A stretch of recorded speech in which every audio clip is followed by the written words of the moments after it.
शेतात आल्यावरती पहिलं आमचं काम असतं भांडं भरून आणायचं. म्हणजे एकदा पाणी आणून माठामध्ये टाकून दिलं ना तर ते दिवसभर कामं येतं.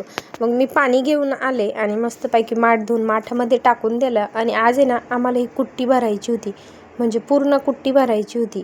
त्याच्यामुळं आज आम्ही सकाळीच आलो होतो, कारण ऊन खूप लवकर लागतो. आणि याचं आहे ना शेतात आल्यावरती त्याला फक्त गारा आणि पाणीच खेळायचा असतो. मग काय, शेतात आल्यावरती पहिले तर आपला पोशाख घालून घेतला आणि ना अर्धी कुट्टी भरून झाली. मग सगळ्यांनाच भुका लागल्या होत्या, तर नाश्त्यासाठी मस्त आम्ही उपमा बनवून आणला होता. तर मस्तपैकी उपमा खाल्ला आणि मग लागलो परत कामायला.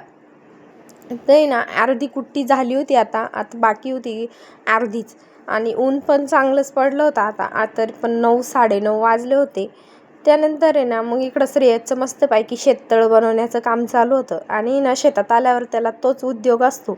आता आहे ना थोडीच कुट्टी भरायची बाकी होती, म्हणून आम्ही मस्त आता निवांत बसलो होतो. आणि आता घरी पण जायचं होतं, कारण आम्ही सकाळी स्वयंपाक करून आलो नव्हतो. मग घरी आल्यावर मस्त हरभऱ्याची भाजी आणि पोळ्या बनवल्या आणि लगेच सगळ्यांनी जेवण करून घेतले.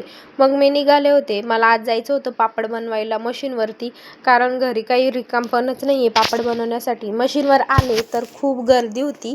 मग नंबर लागायला थोडा वेळच लागणार होता. दरवर्षी ना आम्ही पापड घरीच बनवतो, पण ह्यावर्षी शेतातले इतके कामं चालू आहे ना तर टाईमच भेटला नाही.